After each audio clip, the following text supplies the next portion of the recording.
ధర్మవరం నియోజకవర్గంలో 12వ cluster Mahanadu Telugu Desam party సమాజమే దేవాలయం ప్రజల దేవుళ్ళు రాష్ట్రం కోసం పట్టణాల కోసం వార్డులు అభివృద్ధి కోసం మహిళల కోసం వికలాంగుల కోసం వృద్ధుల కోసం గ్రామాల కోసం మాట్లాడిన 36వ ward TDP incharge Rayapatti Siva Paritala Sriram ఆదేశాల మేరకు మాట్లాడడం జరిగింది.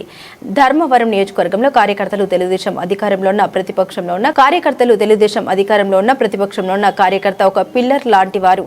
సూపర్ 6 లో భాగంగా శ్రీశక్తి సబ్సిడీ సిలిండర్ సంవత్సరానికి 3 ఇవ్వడం జరిగింది. కానీ మరియు రైతు భరోసా గాని పెన్షన్లు గాని హౌసింగ్ గాని మహిళా శక్తి బస్సు ఉచిత బస్సు గాని మహిళల కోసం వితంతుల పెన్షన్లు గాని కార్యకర్తల కోసం నాయకుల కోసం 12వ క్లస్టర్లో మాట్లాడడం జరిగింది.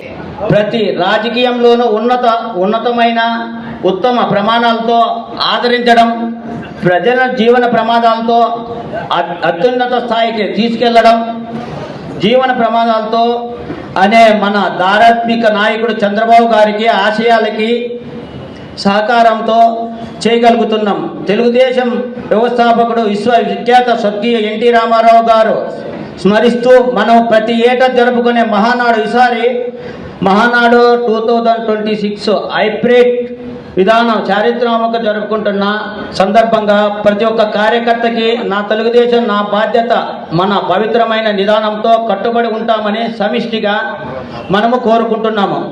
వీటికొచ్చిన ప్రతి కార్యకర్తకి తెలియజేయడమనగా మనము ప్రతి ఒక్కరూ ప్రతి వార్డులోనూ ప్రతి కార్యకర్త సమస్యలను పరిష్కరిస్తూ ప్రతి వార్డులోనూ ఈ 33 నుంచి 40 వార్డుల వరకు మనకి క్లస్టర్గా ఎన్నికైన రాఘవ గారికి ధన్యవాదాలు చెప్తూ ఈ తీర్మానాన్ని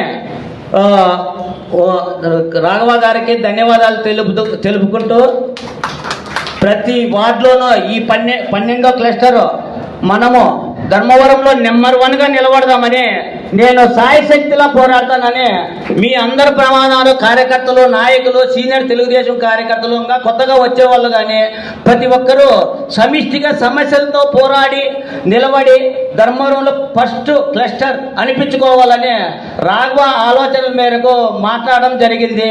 ఇంకా ఏమైనా తప్పులుంటే మనసాగా సారీ ఓకేనా? ఓకే. మనము ఇప్పుడు ముందు ప్రతి కార్యకర్త